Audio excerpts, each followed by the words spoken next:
Topic 8.3 is titled Effects of the Cold War. Although it's a bit of a weird name because if you recall back to Topic 8.2, the essential question we were answering is, what were the causes and effects of the Cold War? In this topic, we're really answering the question, how did the US and USSR develop and maintain influence over other states during the Cold War? They did this primarily through two mechanisms.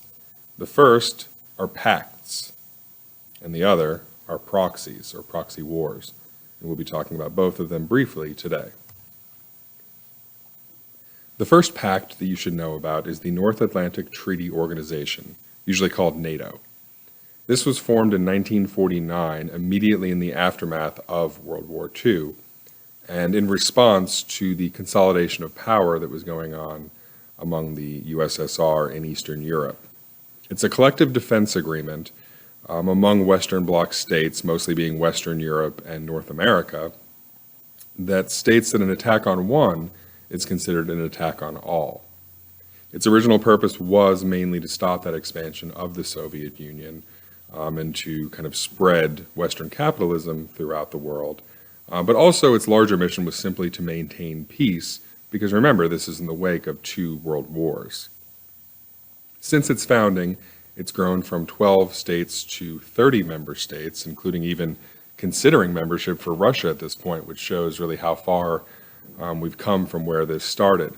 But the 30 member states that comprise NATO today make up 70% of all global military spending. One member you'll want to make note of is the state of Turkey, because their presence in NATO has always been a bit of a kind of political football, so to speak, between the two sides, as both sides were really vying for power in the Middle East, and Turkey was seen as a conduit to the Middle East from the West.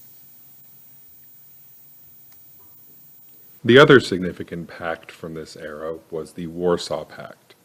This wasn't formed at the same time as NATO, but rather was a response to a specific action by NATO.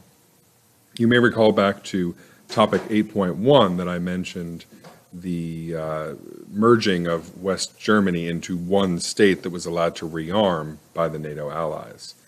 That prompted the USSR and its allies to form this alliance really in response to NATO and the rearming of Germany.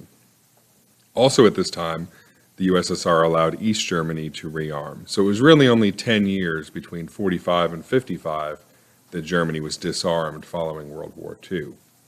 The Warsaw Pact involved the USSR and 7 states in Eastern Europe that you can see on the map in front of you. Yugoslavia remained in between and eventually as a member of the non-aligned movement. Though NATO and the Warsaw Pact did not ever really directly fight one another, they were engaged in many confrontations indirectly through proxies, in something we call a proxy war. This is a confrontation where two sides are fighting, but really with a larger power acting almost as puppet master, kind of above them. And so the real conflict in a war like Korea or Vietnam was the USSR fighting against the US, but the actual people fighting on the ground were not. The Warsaw Pact started unraveling in 1989. You may recall that's the year the Berlin Wall was declared the intention of tearing it down.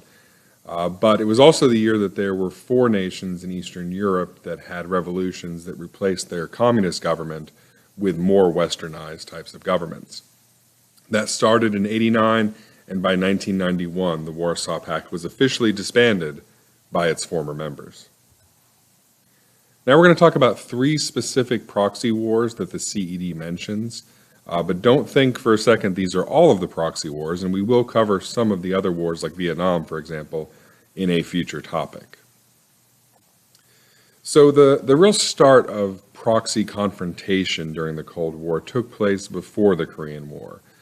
You could point to the Chinese Civil War, the Greek Civil War, and various revolutions in Southeast Asia that took place as examples of this, where you did have the Soviet Union and the US vying for influence in different regions. But the first confrontation to really involve a coalition of forces involving either pact was the Korean War. Now you'll notice this was actually before the start of the Warsaw Pact. So while North Korea did have Soviet and Chinese support, they did not have Warsaw Pact support because that didn't exist as yet. And the NATO members that participated on the NATO side of things actually were under the banner of the United Nations in this. So if you look at the GIF on the screen in front of you, you can see the progression of the war over time, essentially. And you can see that North Korea, at the start, was very successful and almost conquered the entire peninsula.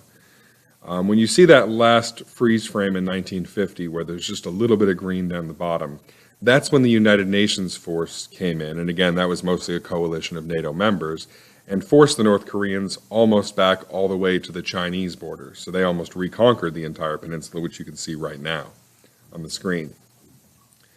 In the years that ensued between the end of 1950 and 1953, you can see the line move back and forth, finally settling right around the 38th parallel, which is where the demilitarized zone, the DMZ, that exists between these two states exists today. They are still in a state of war. As you see, the war ended in armistice, not peace, and it officially divided Korea into the two states that we know today. Also on the screen in front of you, you can see Kim Il-sung.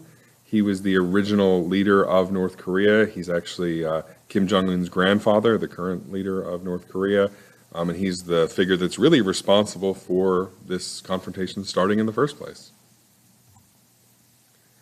The next proxy war to discuss is the Angolan Civil War. You can see it lasted for a pretty long time, 1975 to 2002. But it wasn't intense fighting that entire time. There were periods of intense fighting with kind of skirmishes in between. The two main sides involved were the MPLA and UNITA. And what's interesting about both of these sides is when the confrontation started, they were both communist, but one was Soviet and one was Maoist. You might notice via the timing here, 1975, this is just 6 years after the Sino-Soviet split and the skirmish along the border that kind of split those two and pushed China more toward a relationship with the U.S. So in some ways it kind of makes sense, but it's still an interesting little feature of this conflict. UNITA, though, in the 1980s switched sides dramatically. So they went from being Maoist, Chinese-supported, to allied with the Reagan administration and apartheid South Africa in much more of a kind of a right-wing type of government that they were proposing from that point onwards. The MPLA also abandoned their Marxism, but that wasn't until the 1990s, and they preferred a socialist model after that. The two sides did agree to a ceasefire in 2002, as you see there on the screen. They held elections the first time, I believe, was 2008, and they adopted a new constitution in 2010. So there have been positive developments, in the interim. You can see their flag still has the remnants of the communist influence displayed right there on it. It's the only flag, I believe, to have a big machete on it as well. That's an interesting little, just a trivia factoid for you there. And also you see on the map Cuba and South Africa highlighted, as both of those states actually provided soldiers, you can see some of them on the screen, to fight in this civil war. The last proxy war that's mentioned in the CED in this topic is in Nicaragua. The Nicaraguan Revolution lasted from 1978 to 1990, and it was mostly fought between two groups called the Sandinistas and the Contras. The Sandinistas were a Marxist group supported by the USSR, China, Cuba, and Mexico. They eventually would reform and not be Marxist, but rather socialist.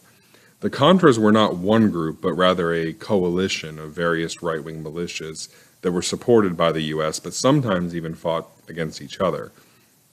The Sandinistas took power in 1979. They ruled until they lost elections in 1990, so there was a peaceful, relatively peaceful, transition away from their rule. And you should know that they were re-elected to power in the early 2000s, so they are still a force in Nicaragua.